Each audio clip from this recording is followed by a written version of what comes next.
Uncle Sam presents Wings to Victory!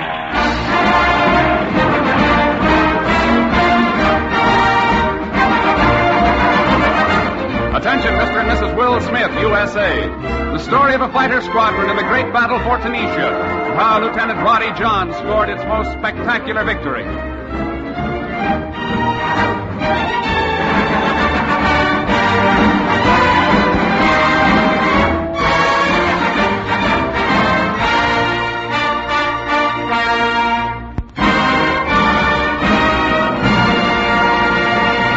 From the West Coast, ladies and gentlemen, the Army Air Forces present Wings to Victory, a dramatization of American heroism based on combat reports from the fighting fronts.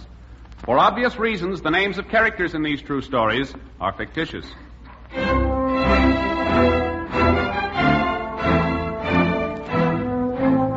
The 819th American Fighter Squadron called themselves the Forgotten Men. When they arrived in North Africa, they were placed in reserve far to the rear. Their airdrome was an Arab donkey pasture. They lived in tents bought from the French and ate British rations. They flew combat maneuvers many miles from any chance of actual fighting. Their tempers grew short and their speech bitter. They did not consider themselves destined for any glorious role in the final showdown with Rommel. And Lieutenant Rodney Johns was the last pilot in the group they would have nominated for a hero's laurels. In fact, Rodney's career with the 819th Squadron began most inauspiciously. Returning from his first practice maneuver with B Flight, he heard the voice of his squadron leader calling him on the radio phone. Squadron leader to Lieutenant Johns. Squadron leader to Lieutenant Johns. Yes, Captain Barnum? We'll land single file on the west strip. You tail us in. I understand, sir. Pay no attention to any donkeys or chickens on the field. The Arabs have been warned repeatedly to keep them out of the way. You mean run right over them, sir? Don't worry about that. They'll duck. Yes, sir. B Flight to control. B Flight to control. This is control. Receiving you. Is the west strip clear? Okay to land? Well, you better hold off a moment, Skipper. The landing strip's crowded with Mohammed Ali's menagerie. I'll give you a call when it's clear. Roger.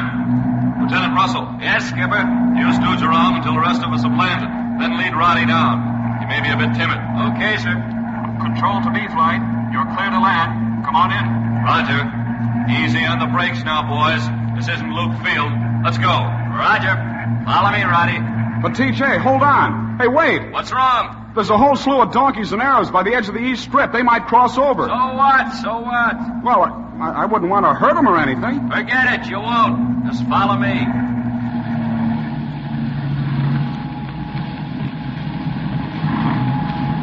TJ, Skipper, that Arab, he's running right across the runway. Get him out of there. Hey, get him out.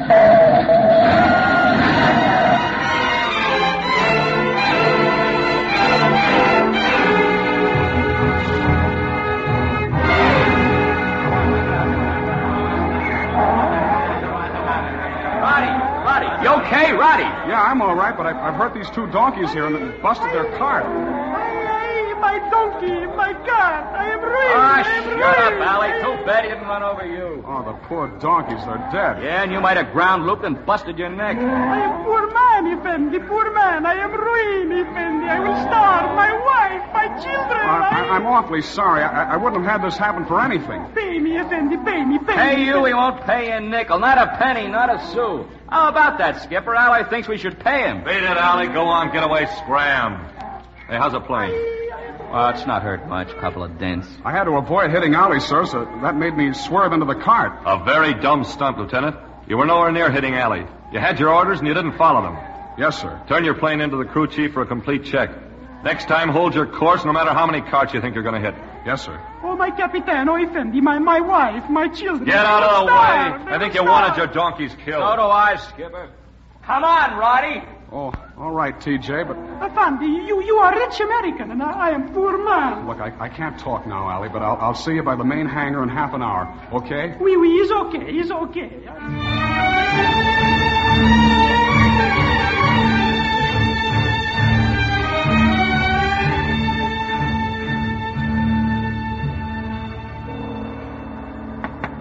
Come in. Lieutenant Johns is here now, Captain Varnum. Send him in. Yes, sir. Lieutenant Johns reports his orders, sir. Oh, yes. I have some money for you. Money, sir? How much did you pay Mohammed Ali? Oh. Why, $50, sir. The MPs picked him up in the village. Here's $38.70, all he had left. But, sir, I thought that... Well, after all, I did kill They those... weren't his donkeys. Oh, they weren't. No, they belonged to Mustafa Ali, a cousin. For another thing, the whole shebang was worth about $10 American money. Mohammed Ali played you for a sucker. Yes, sir, I guess he did. Well, after this, kindly allow me to deal with the Arabs. Yes, sir. You know, Roddy, an Arab can turn tears on and off like a woman. I suppose Ali told you he loved those overgrown jackrabbits. Well, sir, he said they were pets of his. He skinned them, and Mustafa's going to eat them. Golly. Are you sure, sir? I mean... Look, Roddy, you're over here to fight a war. I know, sir. Well, maybe we'll be moving up to the front one of these days. I don't guarantee it. Just now, they seem to be saving us for the next war. But it could happen. Yes, sir. Better keep your mind on the business, that's all. Yes, sir.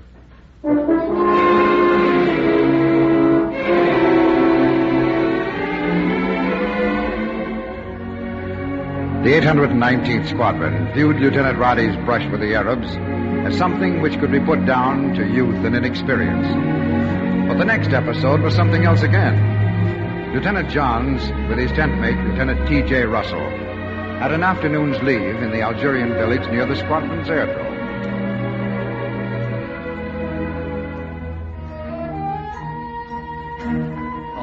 Okay, pal, so you're going to show me something beautiful. Now, where is she? Right in this garden, behind the wall. Now, come on over here to the gate, T.J. Oh, boy, a harem? Not a whole harem. Look. Where? Well, I don't see any dames. Lilies and tulips, scads of them. Did you ever see anything more gorgeous?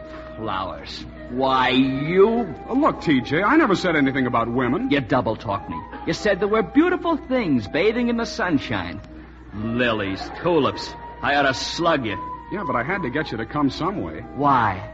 Well, to help boost me over this wall. Oh, no. Look, I offered to buy some of these flowers, T.J., but he's a crusty old French gardener. He's not right in the head. What do you want him for? I just want him, that's all. Uh-huh. He won't miss a handful. Come on. I know just the place in the wall. What's in this for me? Half of the flowers. The deal is cold. How about a double-thick steak with beer at the Red Rooster? And baba rum for dessert and some of those cigars your folks sent you? Okay. All right, here's the spot. Now, give me a boost up. You know, this ain't a moral. It's just plain silly.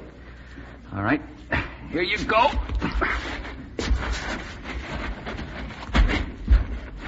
Okay, Roddy? Yeah. You just walk up and down. I won't be a minute. If I had any sense, I'd start running. Lilies, tulips. Judas is that guy a screwball. Here, Drew. Here, voulez-vous? Uh-oh. Here. Hey, Roddy. Psst. Roddy. Oh, you are American. You are picking my flowers. It is forbidden. Stop. Roddy, Stop. come out of there. Halt. I will shoot. Roddy. Okay, I'm coming. Stop, thief. Stop, thief. Halt. Catch him, T.J. Halt. Never mind the flowers. Hurry. Halt, surrender. That guy's unreasonable. We'll have to run. Well, come on, run then. Don't give no fleur.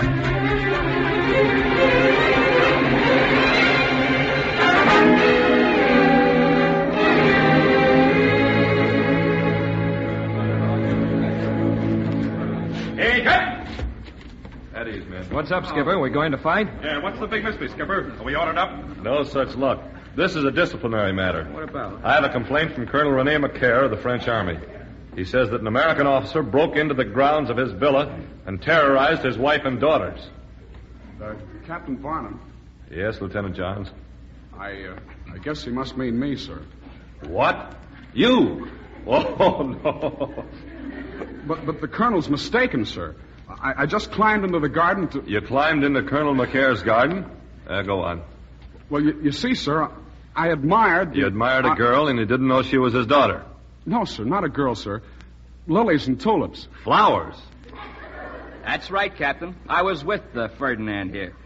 He just went over the wall to pick some flowers. Well, I'll be. You see, I offered to pay for them, any price the gardener would name, but he wouldn't sell them, so Well, I took about a dozen of each kind. But why? The village is full of flowers. No, sir, not tulips and lilies. These were the first I've seen. And with Easter coming on, it was a sentimental impulse, I guess, sir. Decidedly sentimental. Yes, sir. You plan to have us all take off on Easter with tulips and lilies in our hair, huh, Lieutenant? No, sir. I thought I'd mail them back home. Ah, to the little sweetheart? No, sir, to my mother. Oh. Lieutenant Johns? Yes, sir. You will call on Colonel McCare and apologize for your intrusion. Yes, sir. You will offer to pay for the flowers and any damage you've done. You will explain to Colonel McCare that I will issue you no more passes to the village and that you're to be confined to quarters for 1 week. Is that clear? Yes, sir. That's all. Gentlemen, dismissed.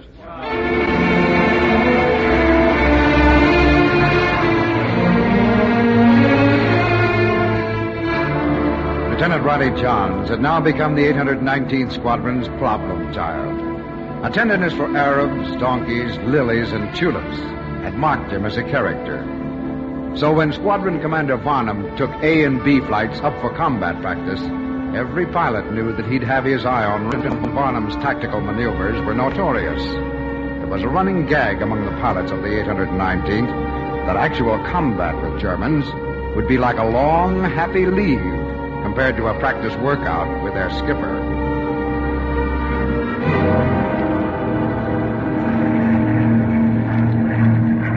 Squadron leader to all pilots. Squadron leader to all pilots. Yes, sir. Receiving you. Okay, skipper. Ready, sir. Lieutenant Johns. Lieutenant Johns. Oh, yes, sir. You seem preoccupied. Were you smelling flowers? No, sir, I was checking my instruments. Now listen carefully, will you? Yes, sir. Pete will take A flight to 20,000. B flight will patrol at 15 in the usual top cover formation. A flight will simulate a typical Jerry attack, coming down out of the sun in the pattern we discussed at lunch. Is that clear? Yes, sir, I understand. Now get this, B flight. You're not being attacked by good friends and lightnings. Jerry is coming down in 109 Gs to kill you. He's a tough, no-good butcher, and he wants to splatter your brains all over the sky, break your spines, and burn you alive. He'd rather kill Americans than make love or eat or kiss Hitler's boots. Remember that. Okay, flight, get upstairs. And Pete? Yes, Skipper? Play every dirty crowd trick on us you can think of. Make it rough. Okay, Skipper. We'll be seeing you.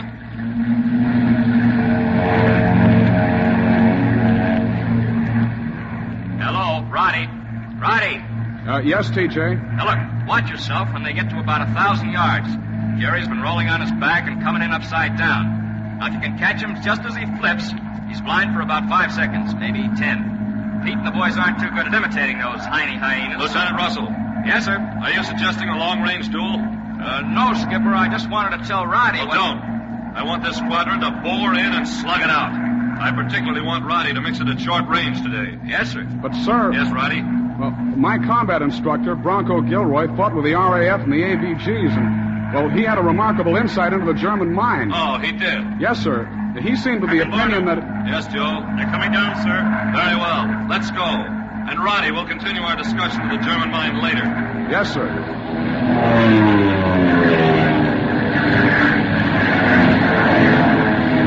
Get in there, Roddy. Drive it. Get out. Nixon, kill him. Look out, Roddy. Dog on your tail. Turn into him, Roddy. Turn in.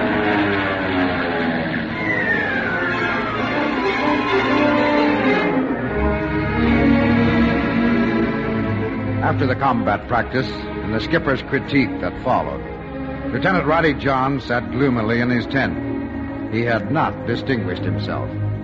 He heard footsteps approaching and knew TJ was just outside. Roddy! Yeah? Come on in, TJ, and get it over with. Oh, you cluck. Yeah, I know. Why didn't you mix it? Why didn't you get sore, see red, go wading into it? Well, it was just Pete and the boys, TJ. I couldn't even pretend, even make believe shooting at him. Why? Well, I just couldn't, that's all. So what? So every guy in A flight shot you with his little camera gun. Yeah, it did look bad. Bad? You stunk, pal. Sure. Whoever passed you was a fighter pilot. Bronco Gilroy. You must have had something on him. No, I didn't. Bronco had an adult conception of combat.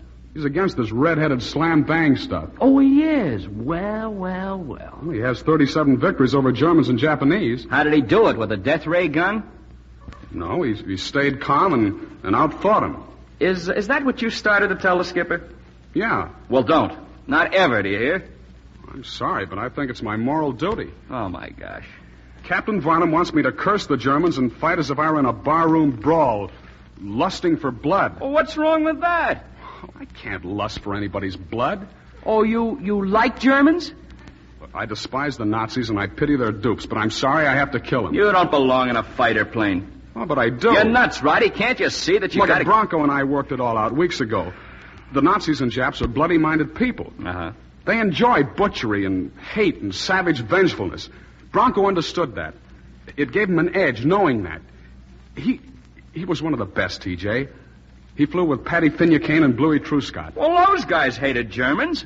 Intellectually, they did, yes, but emotionally, they kept themselves detached, objective. Oh, for Pete's sake. It may be a lot of big words to you. I don't say you should take such an attitude, or the skipper. I just say that it's right for me. And I don't see why I should lie about it. You better lie about it. Why? If you want to stay with this squadron, you... Lieutenant Russell, Yeah. the skipper wants to see you in his quarters right away, sir. Uh-oh. Thanks. I'll be right there. Could it be about me? You took the words right out of my mouth. Well, if that's it... Where's my cap? Oh, I got it. TJ, wait. Do the best you can for me, will you? Of course I will, Roddy.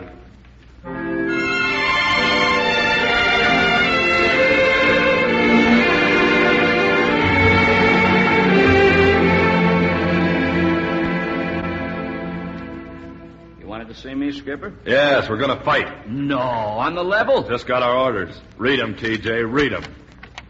Hey, how about this? The Fonduke? A hot corner, right in the thick of it. They did all right by us, hey? Yes, sir. Get your gang packed. We're moving out right away. Righto. They really saved us for something good. You know who we'll be up against? Who? Baron Gunther von Jugend himself in person. Von Jugend? Why, I thought he commanded that Focke-Wulf outfit in France, the one they call the Abbeville kids. Yeah, he did, but they sent him to Tunis. Oh. He's our meat. Oh, boy. We go right in against their big killer. Big league stuff, Captain. Yeah, now get out of here and start the props tournament. Yes, sir. Oh, hold on a second. I forgot. What do we better do about young Roddy? Oh, he'll be all right. He'll shake down. You think so? Sure. I'd about made up my mind to ship him. Then our orders came through. Let's take a chance on him, Skipper. Well, okay. Hey, give me that phone. Hello. This is Varnum. 819th Squadron. Give me a line to headquarters. We're going to war.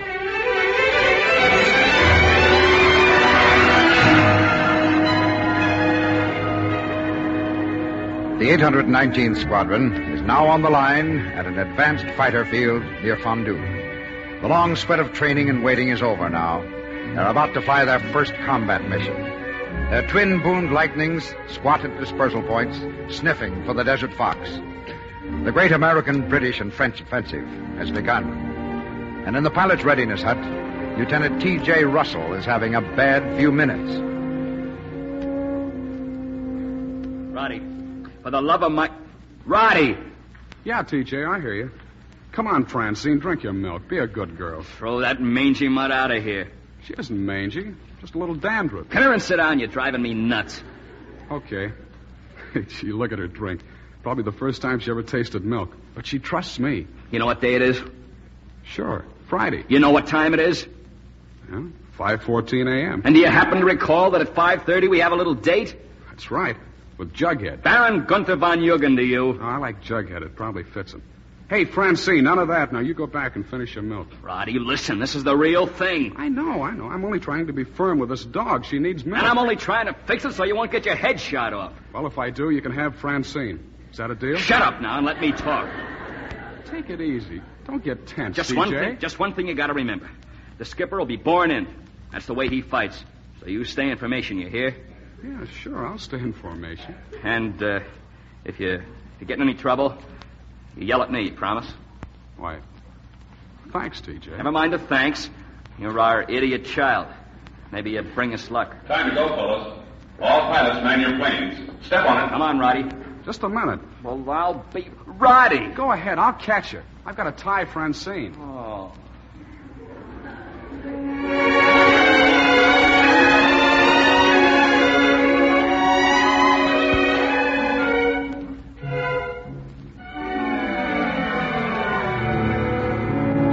The squadron's first assignment was to escort Billy Mitchell medium bombers to a target near Kairouan.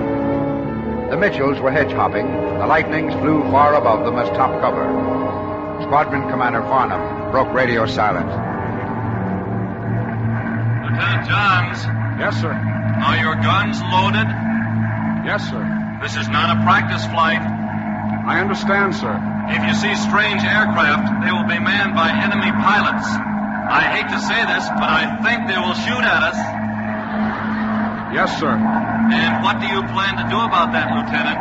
Well, sir, There they I... are, Skipper. Enemy planes at 2 o'clock. Hey, they're going after the Mitchells. Lock close, Skipper. Hey, it's Jughead. Jughead and his whole outfit. Dozens of them. Silence. Prepare to attack. Close interval. Ready, let's go. Good luck, Roddy. Yeah, same to you, TJ. Kill the crop-bellied rats. Kill them. TJ! You ready? Two on your tail. Pull up and let me get a crack at him. Hey, they've got your left engine, TJ. Yeah, I know they have. Swine, I'm gonna... Keep your temper. Dive off and bail out. Bail out nothing. I'm gonna murder... Jump! Don't be a fool. Jump! I'll keep them off. Get out of that ship, TJ. Quick, right now. Too much smoke. I guess I better. Hit the silk. I'll watch him. Jump! Jump! Okay. Good boy. He's clear. He's out. Now, if that crowd turns to shoot at him, if he turns to shoot at him, he'll do it. I know he will. I'm going to dive through. He's turned. Now. I got him, TJ. I got him. Roddy, you okay? Yes, sir. I've got one in trouble. He's going to make a crash landing. Shoot his wings off. Kill him. No, sir. I won't have to do that. He's down.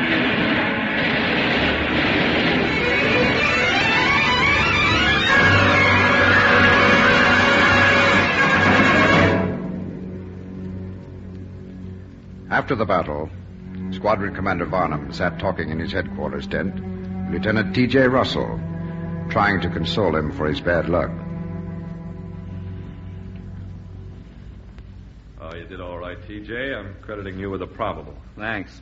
But tell me, how am I going to face Roddy? Just the breaks of the game. You know, Roddy actually got one. Shot down. No probable about it. We both got some apologizing to do. Yeah.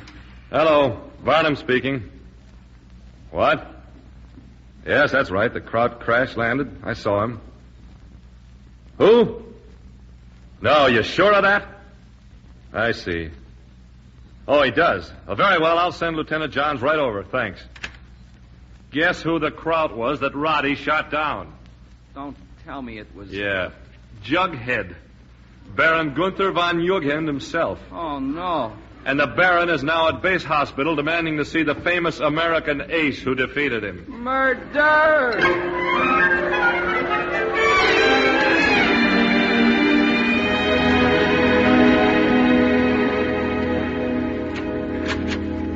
Baron von Jugend, this is Lieutenant Rodney Jones, the young man you asked to see. So, Herr Doctor. I meet the man who caused me my defeat, huh? Yes, sir. How are you feeling? Scratches, nothing. I congratulate you, Lieutenant. Oh, we were both lucky, I guess, sir. Lucky! I have 137 victories. How many victories have you? Victories? Yeah, you have destroyed, killed. How many? Well, Do not be modest. well, the truth is that I accidentally killed 2 donkeys and destroyed 1 cart and then got you, Baron. Donkeys? Cart? Me? I mean, today's fight was my first combat. Is this one of your American jokes, Lieutenant? Oh, no, sir. You claim to be an utter tyro in combat? That's right. I cannot accept your statement. It is ridiculous and insulting to a German officer. Insulting? Like all stupid Americans, you try to belittle me. Oh, now, wait a minute. You Germans have belittled yourselves. So? Well, you've shrunk from human beings to rats in 3 generations. Don't try to blame us for that. This is impudence. Herr Doctor! Herr Doctor! Never mind calling the doc. I'll leave, but before I go, I think I'll tell you something. Schweinehund, out! Out! Listen to me. Listen to me. I was glad I hadn't killed you. I didn't take any pride in putting a row of little swastikas on my plane.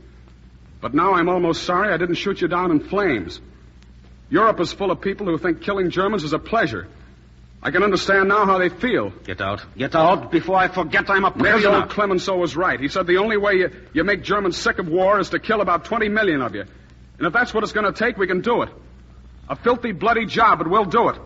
We've got the planes, thousands of better flyers than I am. And if you Nazis weren't insane, you'd yell uncle right now. So, I will give you my answer. And here's mine. Lieutenant Jones. What's happened to the Baron? I'm not sure, Doc, but I think he all of a sudden got sick of war.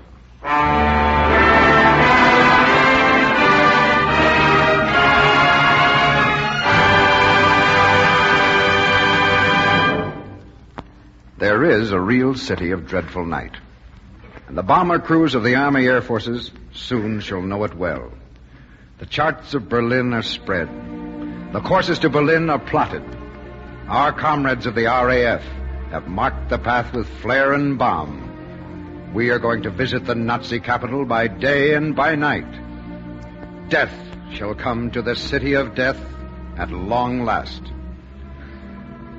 Have we forgotten that here in Berlin 7 years ago, truth died on a pyre of sacred books?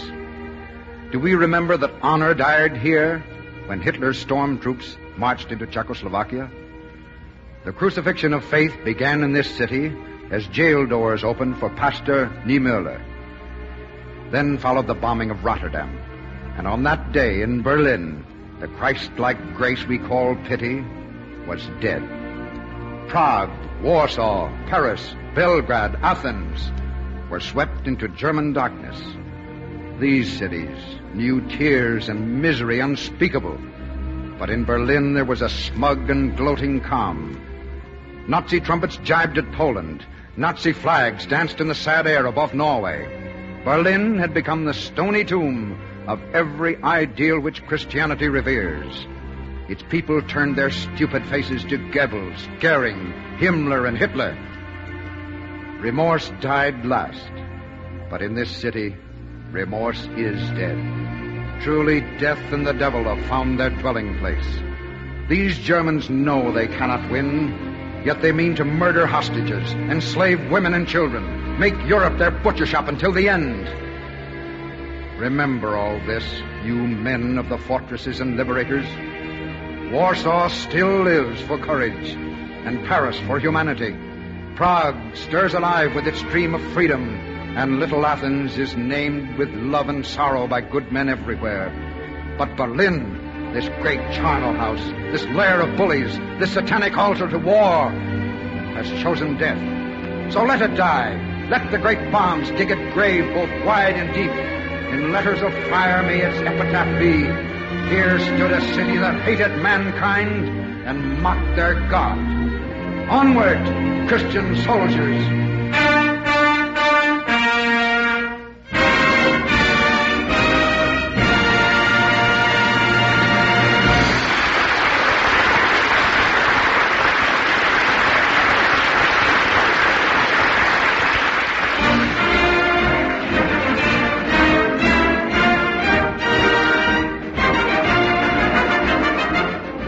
Listening to Wings to Victory, presented by the Army Air Forces. Sergeant Hal Gibney speaking. This war service program came to you from the West Coast.